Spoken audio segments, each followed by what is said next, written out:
आशीष कुमार और आप सभी का स्वागत है मेरे YouTube channel smart bio education के अंदर। मैं एक गवर्नमेंट टीचर हूं और मैं बायोलॉजी पढ़ाता हूं पिछले 10 साल से। तो ये YouTube चैनल बायोलॉजी के स्टूडेंट्स के लिए है, सभी स्टूडेंट्स के लिए जो अपना सिलेबस घर बैठ के करना चाहते हैं। इस YouTube चैनल पे आपको कंप्लीट सिलेबस 11th और 12th का पढ़ाया जाएगा। तो हम आगे इस चैनल का जो फर्स्ट वीडियो है और इस पर हम आगे बात करते हैं कि 10th के बाद सभी स्टूडेंट साइंस लेते हैं। साइंस कोई मैथ्स लेता है, कोई बायो ले जाए, अदर स्ट्रीम कॉमर्स लेता है, आर्ट्स लेता है। तो यहाँ हम साइंस के बारे में बात करते हैं कि साइंस है क्या। तो पहली बात, जो भी साइंस लेता है तो साइंस है क्या। Definition of science.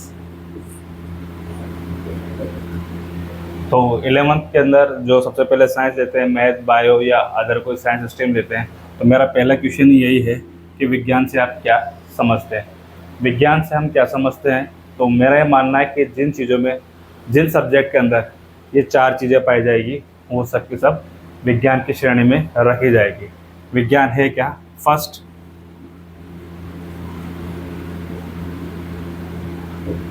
हाइपोथेटिकल, परिकल्पना। हाइपोथेटिकल मतलब विज्ञान का काम क्या है, किसी न किसी जो प्रॉब्लम है उसका सॉल्यूशन करना। जैसे हम न्यूटन का एग्जांपल लेते हैं कि एप्पल के पेड़ से एप्पल नीचे गिरा, तो ये न्यूटन ने सोचा कि ये पेड़ से जो एप्पल है वो नीचे ही क्यों गिरा, तो उसके लिए एक प्रॉब्लम थी और उसने ग्रेविटी के नियम खोज लिए। तो हाइपोथेटिकल का मतलब क्या होता है? परिकल्पना। मतलब आपके सामने कोई समस्या आती है उसको हम बोलते हैं हाइपोथेटिकल। दूसरा, जब हमारे पास कोई प्रॉब्लम आती है तो उस प्रॉब्लम के सॉल्यूशन के लिए हम प्रयोग करते हैं। उस प्रॉब्लम के सॉल्यूशन के लिए हम प्रयोग करते हैं, एक्सपेरिमेंट करते हैं। 1 बार, 2 बार, 3 बार, 4 बार, कितनी बार हम एक्सपेरिमेंट करते हैं और एक्सपेरिमेंट कर करके लास्ट में हम जो ये प्रॉब्लम है इसका सॉल्यूशन ढूंढते हैं। तो सबसे पहले प्रॉब्लम है हाइपोथेटिकल, मतलब परिकल्पना है किसी समस्या की, और उस समस्या के बाद उसके निदान के लिए क्या है? प्रयोग।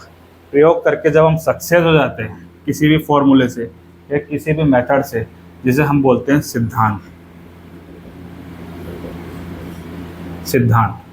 सिद्धांत क्या है? एक पर्टिकुलर मेथड, एक पर्टिकुलर प्रॉब्लम को रिजॉल्व करने के लिए। और चौथा, सिद्धांत के बाद आता है जो नॉलेज हमने जो गेन की है, जो प्रिंसिपल हमने बनाया है। तो साइंस हमेशा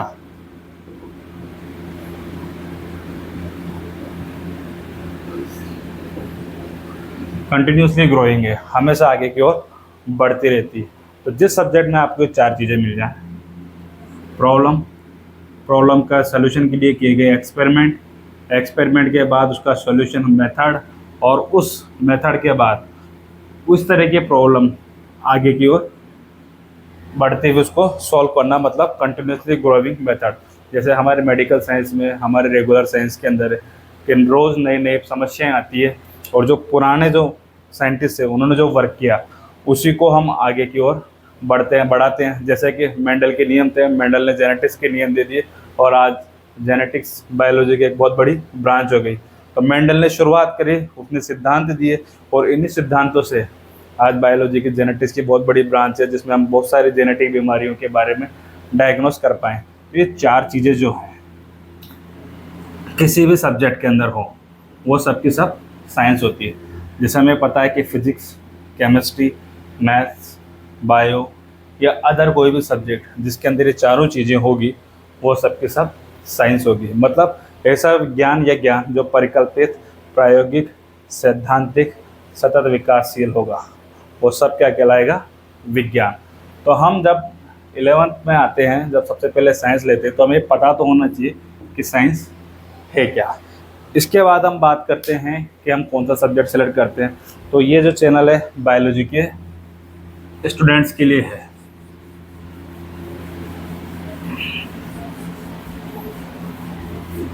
बायोलॉजी। तो नेक्स्ट क्वेश्चन होता है साइंस के बाद बायोलॉजी क्या है। तो बायोलॉजी हम 1-2 साल के अंदर, मतलब बायोलॉजी तो बहुत अथाह सागर है, लेकिन हम 11th और 12th जो स्कूल एजुकेशन में हम पढ़ेंगे बायोलॉजी, उसमें हम पढ़ने वाले क्या है, जैसे हम 10th के अंदर 9th के अंदर विज्ञान की, जीव विज्ञान की परिभाषा पढ़ते आ रहे हैं कि हमारे चारों के पर्यावरण के अध्ययन, पारिस्थितिकी के अध्ययन के ज्ञान को हम विज्ञान कहते हैं। वो बिल्कुल सही है, लेकिन वास्तव में विज्ञान जब हम पर्टिकुलर बायोस्ट्रीम ले रहे हैं है क्या, इसको समझने की ज़रूरत है। तो विज्ञान है क्या, तो एक इंट्रोडक्शन हम यहाँ समझ रहे हैं कि हमने 2 साल में करना क्या, उसका इंट्रोडक्शन। तो हम सब जानते हैं, जैसे कि हमने 9th और 10th में पढ़ा है आप सभी ने विज्ञान के अंदर, कि जो ब्रह्मांड की उत्पत्ति है वो किससे हुई है। बिग बैंग थ्योरी बताते हैं कि अचानक महाविस्फोट हुआ और उस महाविस्फोट के फैलने से ब्रह्मांड प्रसारित हुआ और पृथ्वी का निर्माण हुआ, जिसे हम नील ग्रह कहते हैं।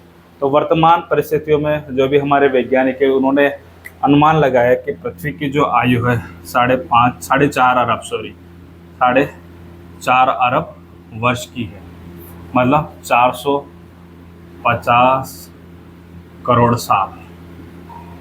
यह हमारी पृथ्वी की वर्तमान आयु अनुमानित रूप से हमारे वैज्ञानिक बताते हैं। और वैज्ञानिकों ने बताया कि पृथ्वी के 4.5 अरब साल की आयु के अंदर 1.5 अरब वर्ष बाद, मतलब 150 करोड़ वर्ष बाद इस धरती पे पहले जीव की उत्पत्ति हुई थी, जिसको हम आदिम प्राणी या आर्कियोबैक्टीरिया कहते हैं।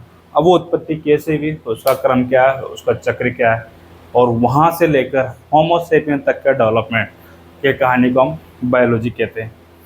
हम यहाँ देखते हैं कि किस तरीके से ये स्टोरी डेवलप हुई या बायोलॉजी जो साइंस है वो किस तरीके से विकसित हुई। तो जैसे कि हमने पहले भी पढ़ा है लोअर क्लासेस के अंदर कि ऑर्गेनिक इनऑर्गेनिक कंपाउंड मैंने बोर्ड पे लिखे हैं, मीथेन, अमोनिया, हाइड्रोजन और जल। इन कंपाउंड के कंपोजिशन से सबसे पहले अमीनो एसिड का निर्माण हुआ। अमीनो अम्ल, ये अमीनो अम्ल वो अमीनो अम्ल है जिससे प्रत्येक जीव के शरीर का निर्माण होता है बेसिकली। इन अमीनो अम्ल के साथ साथ इन्हीं चीज़ों से शर्करा, शुगर और नाइट्रोजन क्षार, NB शॉर्ट में लिखा है, नाइट्रोजन बेस का निर्माण हुआ। और ये तीनों कंपोजिशन मिलके किसका निर्माण करते हैं,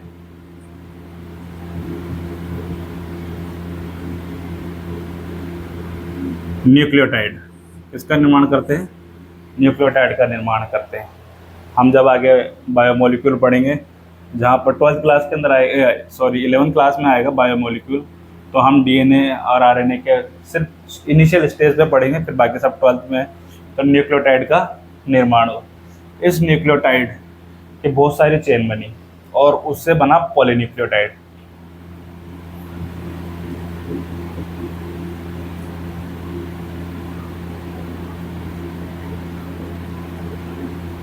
पॉलीन्यूक्लियोटाइड और पॉलीन्यूक्लियोटाइड से बने RNA।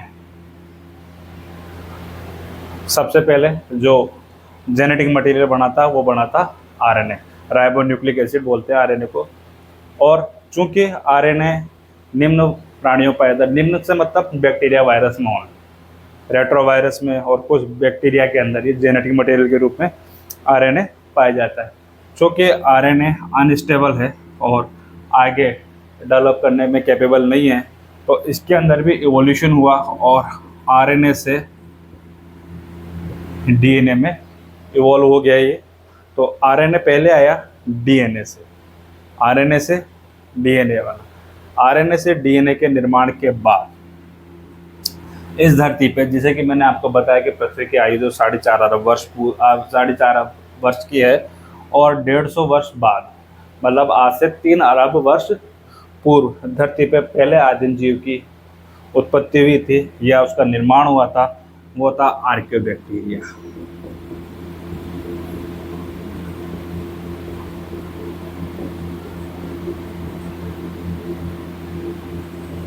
आर्कियोबैक्टीरिया जो आदिम प्रकार का जीव है इस धरती पे, मतलब ये इस धरती पे मौजूद सभी जीवों के पूर्वज हैं। यहाँ से जो डीएनए आया वही पादप जगत और जंतु जगत में मौजूद है, आर्कियोबैक्टीरिया। आर्कियोबैक्टीरिया के बाद यूबैक्टीरिया का निर्माण हुआ, इवोल्यूशन हुआ आर्कियोबैक्टीरिया से यूबैक्टीरिया का। जैसा कि हमने पूरी क्लासों के अंदर पढ़ा है, पंच जगत परिकल्पना, सिर्फ नाम पढ़ा है, जिसके अंदर हम बात करते हैं मोनेरा की, प्रोटिस्टा की, फंजाई की, प्लांटी की और एनिमिलिया। ये 5 जगत परिकल्पना दी थी आर.एच. विट्टेकर ने। तो ये दोनों आर्कियोबैक्टीरिया, यूबैक्टीरिया, ये जगत मोनेरा में आते हैं, मोनेरा के अंदर आते हैं आर्कियोबैक्टीरिया और यूबैक्टीरिया। इसके बाद जब इवोल्यूशन हुआ तो नेक्स्ट मोनेरा के बाद प्रोटिस्टा का निर्माण हुआ, और प्रोटिस्टा में डायनोफ्लैजिलेट, क्राइसोफाइट, यूग्लिनोइड, प्रोटोजोआ, ये सभी प्रोटिस्टा के अंदर आते हैं। और हम यहाँ मुख्य रूप से बात कर रहे हैं हमारे चार्ट के अंदर यूग्लिनोइड, मतलब यूग्लिना की, और प्रोटोजोआ। क्यों कर रहे हैं? यूग्लिना एक पहला ऐसा प्राणी था जिसके अंदर पादप और जंतु दोनों के लक्षण मिले थे, पादप और जंतु। तो हम ये कह सकते हैं कि जो यूग्लिना है पादप व जंतु जगत के बीच की योजक कड़ी है। तो हम ये मान के चलें कि यूग्लिना से 2 चीज़ें डेवलप हुई। पहला हुआ प्लांट किंगडम और दूसरा हुआ एनिमल किंगडम, और इन दोनों का डेवलपमेंट हुआ था प्रोटिस्टा से। प्लांट किंगडम के अंदर कवक मतलब फंजाई, शैवाल मतलब एल्गी का निर्माण हुआ। कवक और शैवाल, इनको हम थैलोफाइट्स भी बोल सकते हैं। थैलोफाइट क्यों कह सकते हैं? थैलोफाइट होता क्या है? थैलोफाइट इस तरह का प्लांट जिसको जड़, तना, पत्ती में विभाजित नहीं किया जा सके, मतलब हम पहचान नहीं सकते कि इसके जड़ कौन सी है, तना कौन सा है, पत्ते कौन सा है। यही कंडीशन कवक और शैवाल के साथ है कि हम इसमें डिफ्रेंशिएट नहीं कर सकते। तो ये एक तरीके से क्या है? थैलोफाइट।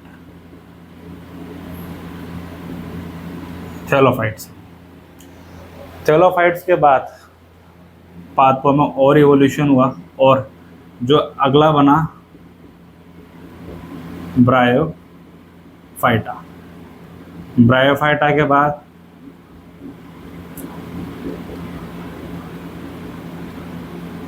टेरिडोफाइटा, और टेरिडोफाइटा के बाद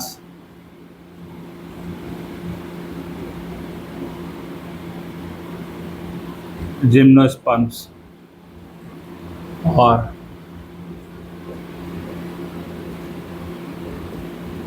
एंजियोस्पर्म। तो पादपों का विकास कवक, शैवाल, थैलोफाइट्स, फिर ब्रायोफाइट, टेरिडोफाइट, जिम्नोस्पर्म, एंजियोस्पर्म में डेवलपमेंट हुआ। तो जब हम प्लांट की मतलब बॉटनी के बारे में पढ़ेंगे तो यहाँ से शुरू होंगे, वही एमिनो एसिड से कंप्लीट। और 11th और 12th के अंदर, शुरुआत में 11th में हम कवक, ब्रायोफाइटा, टेरिडोफाइटा और जिम्नोस्पर्म के बारे में पढ़ेंगे, और एंजियोस्पर्म हम 12th के सिलेबस में पढ़ेंगे। अब हम बात करते हैं एनिमल किंगडम की। एनिमल किंगडम में सबसे पहले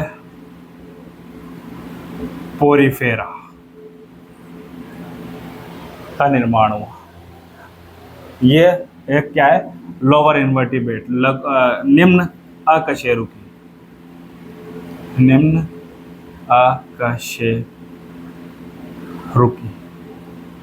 निम्न अकशेरुकी एक पोरीफेरा। इनसे इवोल्यूशन हुआ आगे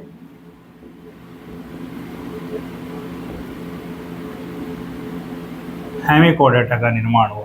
हेमिकोडेटा वो एनिमल है जिनके अंदर नोटोकॉट इनिशियल स्टेज पे मतलब कशेरुकदंड शुरुआत में तो मिलती है लेकिन बाद में विलुप्त हो जाती है। जैसे बेलानोग्लोसस, जब हम 11th में आगे पढ़ेंगे क्लासिफिकेशन पूरा एनिमल किंगडम का, तो वहाँ पर हेमिकोडेटा के बारे में आएगा।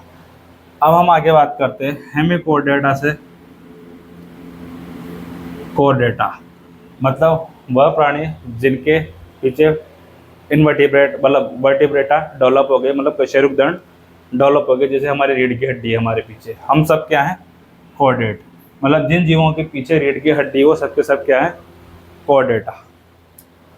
कोडेटा आगे जाके इवॉल्व हुए और 5 महावर्गों में इनका निर्माण हुआ।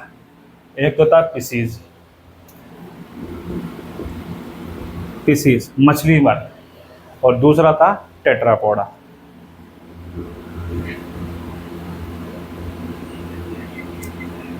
टेट्रा का मतलब होता है 4, पोडा का मतलब पैर, मतलब ऐसे प्राणी जिनके 4 पैर या 2 हाथ 2 पैर, जैसे हम मनुष्य हैं, हमारे 2 हाथ है 2 पैर है, तो मनुष्य भी क्या है? टेट्रापोडा। इस टेट्रापोडा के अंदर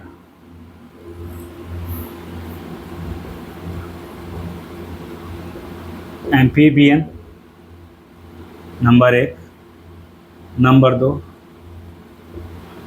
रेप्टाइल, नंबर 3 एविस और मेमेलियन।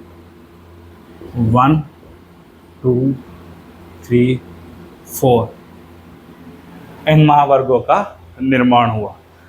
तो यह ऑर्गेनिक इनऑर्गेनिक कंपाउंड थे जिससे amino acid, sugar, nitrogen base बने। इनके कंपोजिशन से न्यूक्लियोटाइड बना। ये बहुत सारे न्यूक्लियोटाइड मिलकर पॉलीन्यूक्लियोटाइड बनाए। उससे फिर आरएनए बना, आरएनए से डीएनए बना। जगत मोनेरा का निर्माण, आर्कियोबैक्टीरिया, यूबैक्टीरिया, फिर प्रोटिस्टा, यूग्लिना, प्रोटोजोन्स बने। फिर पादप जगत, एनिमल जगत और एनिमल किंगडम और प्लांट किंगडम दोनों सेपरेट अलग अलग हो गए। कवक शैवाल का निर्माण हुआ।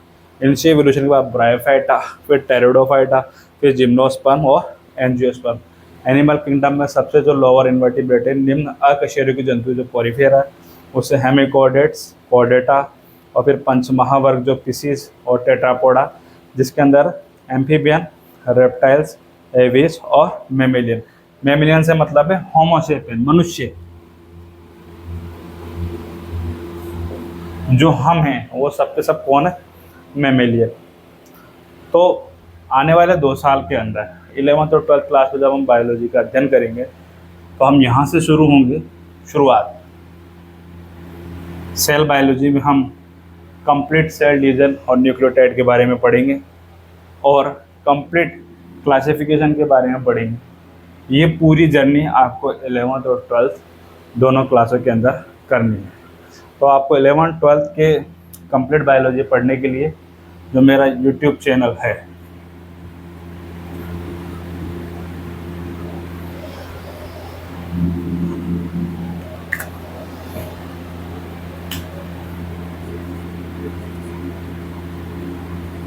स्मार्ट बायो एजुकेशन, को सब्सक्राइब कर लीजिए। इस पे आपको कंटिन्यू 11th और 12th की क्लासेस लगातार मिलेगी, कंप्लीट सिलेबस। अब हम बात करते हैं हमारे 11th और 12th के सिलेबस के बारे में। जैसे हम 11th में आते हैं तो वहाँ पर 19 लेसन है और 5 यूनिट आपके दी गई है। 19 लेसन के अंदर पहले वाला जो यूनिट है वो जैव विविधता है, जिसमें हम plant kingdom, animal kingdom, classification के बारे में पढ़ेंगे। दूसरी यूनिट है जो कि पुष्पीय पादप और मतलब पादप और जो जंतु हैं उनकी एनाटॉमी और मार्फोलॉजी के बारे में पढ़ेंगे। जो थर्ड यूनिट है वो बहुत इंपॉर्टेंट है 11th क्लास के अंदर, और थर्ड यूनिट है सेल बायोलॉजी के लिए। सेल बायोलॉजी के अंदर हम कंप्लीट सेल का स्ट्रक्चर, सेल डिवीज़न और बायोमोलिक्यूल, जिनकी मैं बात कर रहा था, RNA, DNA, nucleotide, polynucleotide, amino acid, sugar, nitrogen base, इन सब के बारे में पढ़ेंगे और फिर सेल डिवीजन होता क्या है।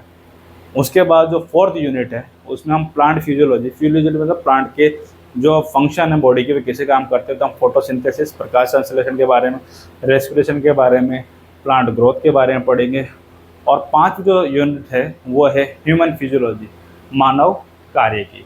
मानव कार्यकी के अंदर हम 11th क्लास के अंदर जो भी ह्यूमन बॉडी के सारे फंक्शन है, कौन कौन से फंक्शन है हमारे अंदर, ब्लड सर्कुलेशन है, सर्कुलेटरी सिस्टम, उत्सर्जन तंत्र है, एक्सक्रेटरी सिस्टम की, लोकोमोशन कंकाल तंत्र के बारे में, न्यूरॉन सिस्टम हमारे ब्रेन के बारे में पढ़ेंगे, और एंडोक्राइन सिस्टम मतलब हमारे बॉडी का जो केमिकल कोऑर्डिनेशन होता है, कैसे हार्मोन्स कैसे वर्कआउट करते हैं, क्या करते हैं। तो ये 1 से लेकर 19 लेसन हम पढ़ेंगे 11th क्लास के अंदर, जिसके अंदर ये 5 यूनिट हम पढ़ेंगे। एक यूनिट जो इस साल सिलेबस से, एक जो लेसन है यूनिट नंबर 5 का, वो इस साल हटा दिया गया है, वो है डाइजेस्टिव सिस्टम। 19 लेसन कंप्लीट होने के बाद हम कोशिश करेंगे कि उस टॉपिक को भी पढ़ाया जाए, क्योंकि वो एक अपने आप में काफ़ी इम्पोर्टेंट टॉपिक है कंपटीशंस के हिसाब से, नेट के हिसाब से, वैसे भी तो उसको भी हम कैरी कर लेंगे।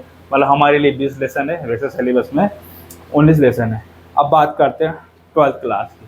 12th क्लास में भी आपको 5 यूनिट दे रखी है। जो पहली यूनिट है वो रिप्रोडक्शन के रिगार्डिंग है, तो उसमें अंदर रिप्रोडक्शन के बारे में सब कुछ आ जाएगा। दूसरी जो यूनिट है, और जो पहली यूनिट है सॉरी, रिप्रोडक्शन के अंदर प्लांट रिप्रोडक्शन, और सबसे इम्पोर्टेंट है ह्यूमन रिप्रोडक्शन, जो कि बहुत इंपॉर्टेंट टॉपिक है। उसके बाद हम बात करेंगे जेनेटिक्स और इवोल्यूशन की, जो सेकेंड यूनिट का टॉपिक है। जो थर्ड जो है वो बायोटेक के बारे में, और तीसरा है वो जो 4th यूनिट है वो बायोटेक के बारे में, और जो 3rd यूनिट है वो सोशल वेलफेयर, मतलब हमारे जो माइक्रो ऑर्गेनिज्म, बैक्टीरिया, वायरस है, वो किस तरीके से हमारी मदद करते हैं, उसके बारे में पढ़ेंगे। और जो 5th यूनिट है वो इकोलॉजी के बारे में, हमारे आसपास का एनवायरनमेंट क्या है, पारिस्थितिकी क्या है, उसके बारे में पढ़ेंगे। तो इस यूट्यूब चैनल के अंदर आप 11th क्लास और 12th class, 11th class lesson 1 to 19, 12th class 1 to 13, ये कंप्लीट सिलेबस आप स्मार्ट बायो एजुकेशन के मेरे यूट्यूब चैनल पे पढ़ेंगे, और मैं आपकी इसके अंदर पूरी मदद करूंगा, आपको हर कंसेप्ट समझाऊंगा और हिंदी भाषा में ही समझाऊंगा। ये चैनल विशेष रूप से हिंदी मीडियम के स्टूडेंट्स के लिए, तो अपने दोस्तों को इस चैनल के बारे में बताएं, अधिक से अधिक इस चैनल का लिंक शेयर करें, ताकि आप कंप्लीट बायोलॉजी की क्लासेस ऑनलाइन मेरे यूट्यूब चैनल पे जो मैंने बताया है, लेसन 1 to 19, 1 to 13, 11th और 12th हम यहाँ पर कंप्लीट करेंगे। Thank you.